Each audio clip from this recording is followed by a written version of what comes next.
hope you are all well. You're probably wondering, Muna, what is with the very extra background?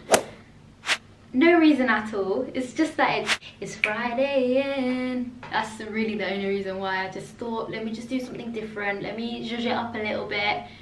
And this is what I came up with. I think it's quite cool. I think it's quite bling. So in today's video, I just thought I'd share some of my Mafia romance books that I've been reading recently and loving. So I wanted to share those with you guys and recommend these books to you guys. I do have a Bookstagram account if you want to go and follow me on there. I do book reviews, mainly dark romances. Yeah, I just love communicating with you guys on there. So make sure to check it out if you're interested. So let's get straight into it. By the way, this is in no particular order. The first book that I'm going to recommend to you guys is by Juanita Prox. It's book 1 in the Totally Captivated series. It's called Made to the Mafia. This was actually a new to me author as well. I've never read anything by Juanita Prox.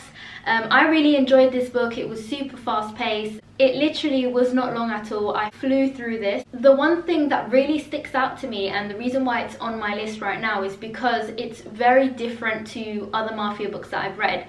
It's written in a different way. It's written in such a different way where it's like almost like a romantic comedy, and that's very rare. I find that in Mafia books you find that kind of character, or you just find that kind of humor in Mafia books. So I really liked the writing style of this book. I thought it was really refreshing. Yeah, it was really funny. I was getting secondhand embarrassment for the main character, honestly. Like, it was really good. I think at the time of reading it, I did get this for free on Amazon as well, so it was great. At that time, it was exactly what I needed, and I really recommend it. If you're looking for a light-hearted Mafia read with a quirky and like just, yeah, different main character, I definitely recommend this one. The next book that I'm going to recommend, I feel like I've screamed it from the rooftops. I've recommended it to every single person that I know who loves Mafia books. This one is The Sweetest Oblivion by Daniel Laurie. Oh my god, I cannot rave about this book enough, honestly. It was so good. This is more of like the Mafia books that I'm used to be honest. Like, if you're into Mafia books, I definitely recommend that you try this out. This book was hotter than hell. Like, it was so good. It was addicting beyond belief. Like, I could not put this book down. I finished it in one sitting. It was so captivating. The tension between the two main characters, Elena and Nico, I've never read anything like it before. Like, the tension between the two main characters was out of this world. Like, you can feel their yearning for each other, but at the same time they're like, you know, they've got pride. Actually, I do also want to say as well that this is actually a bit taboo too, because he, the hero, is engaged to the main character's younger sister. Okay? So he's engaged to the younger sister, and he's over here fantasizing about the older sister. Excuse me, what? They've got kind of like a hate-love thing going on. It is a hate to love, and they don't like each other at first, and yeah, there's all this tension that's building up. It's very angsty. Like, I could not recommend it more. It was spicy and had a hot-headed male lead. Definitely, I'm there. On my Instagram post, I've got some of my favourite quotes from the book as well, some spicy quotes, so make sure to go and check that out as well. I'll link that down below. The next book that I'm going to recommend is still in the Mafia group, but it is different to The Sweetest Oblivion in terms of The Sweetest Oblivion really focused on the chemistry between the main characters, and, you know, the romance was at the forefront of it.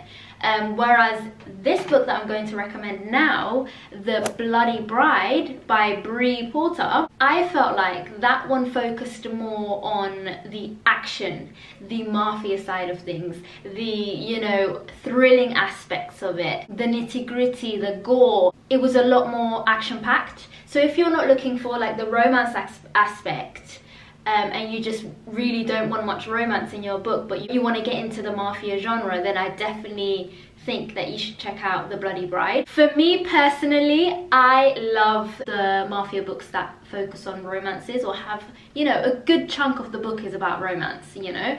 That's what I enjoy personally. I love the tension, I love the angstiness between the main characters. That's just what I like. I don't mind it when the hero is grumpy, moody kind of thing, but he's only nice to the main character.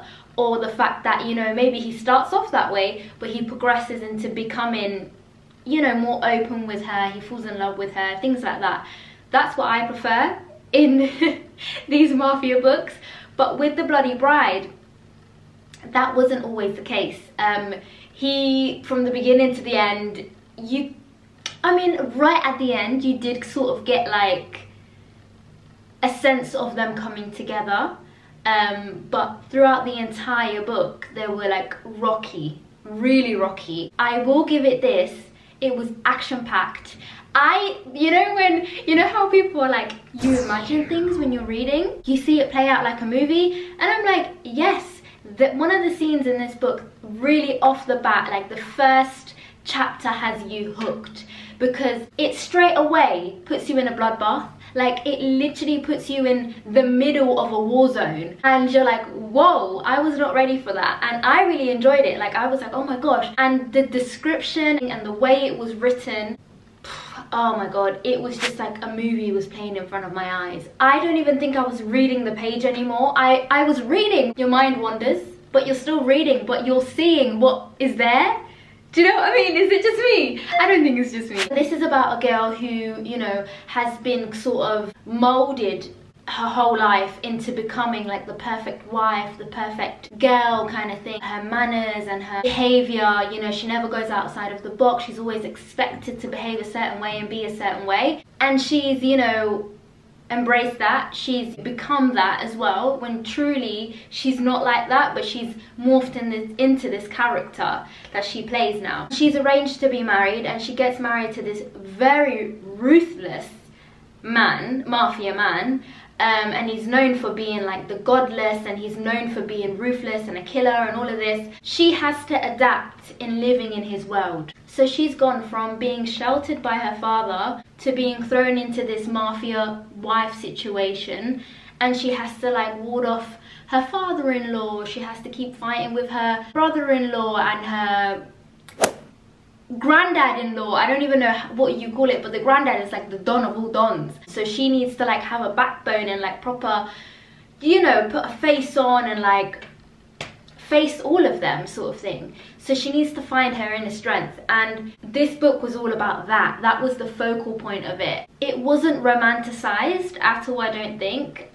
Even the steamy scenes weren't romanticized. Like, it was like business, you know what I mean? Like, this has to be done and that's it. And then I read the second book as well. The second book, I would say, still has that element of the mafia business is first and the romance comes second. I still felt that as well. Let me know in the comments below if you've read this book and you felt that way too, but I definitely felt like that. The great thing to see was there was a character development. The main character, Sophia, had more of a backbone. She had more of like, she was playing tactics, you know, she had more of an awareness around her. She got to know people better. She even got to know her husband better, to the point where, like, if he says something and he does like a certain action, then she knows he's lying or he's hiding something or whatever, you know. She was just more intact and with it. I felt like she was a lot sharper. And there were a lot of twists that happened in this book as well. Yeah, there's a mystery element to it as well in both books, I felt like. Yes, I would definitely recommend this. If you're looking for more of the action-packedness of it, then this is your book, you know, this is your series. Whereas if you're looking for more of the romance, the steaminess, the intimacy, and the connection between the main characters, then I definitely recommend The Sweetest, Oblivion. Honestly, that book to me is like everything and more. If you're going to take anything from this recommendation video, I definitely think go and pick up The Sweetest Oblivion. I definitely recommend it. And then the next one that I'm going to recommend is Ruthless Creatures by J.T. Geisinger. I also feel like I've raved about this book countless times. This is for my people that don't really want a strong mafia book, but they still like, you know, a bit of romance, a bit of suspense, but they don't want to go fully into like the mafia genre.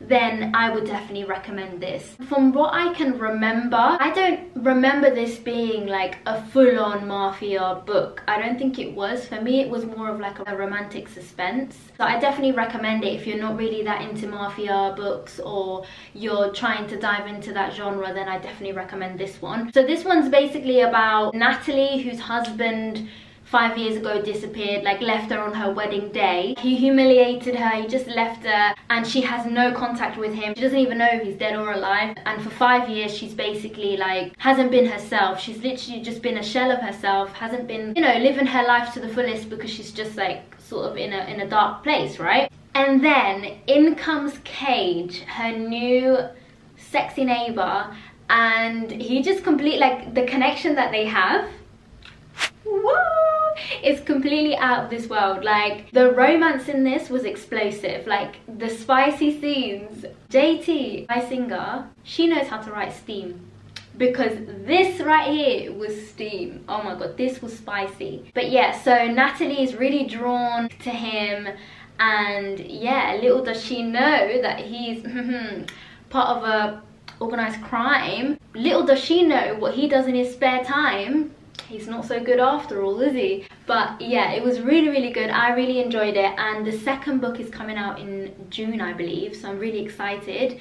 And the way that the first book ended sort of set up the second book, so oh my god, I cannot wait. Yeah guys, that's it for today. I feel like I've given you a good scale of, you know, a lot of Mafia information being bombarded at you, whereas one is focused more on romance and not so much the Mafia aspect of it. I hope you liked this video, and if you know of any other Mafia recommendations that you've loved, please comment them down below. I'd love to try out different Mafia books. I feel like this is a trope that I'm in love with, and I'm just jumping in full force. So yeah, I'm gonna end it here. I hope you have a lovely day, and make sure to subscribe to my channel, and I'll see you in my next video. Bye bye.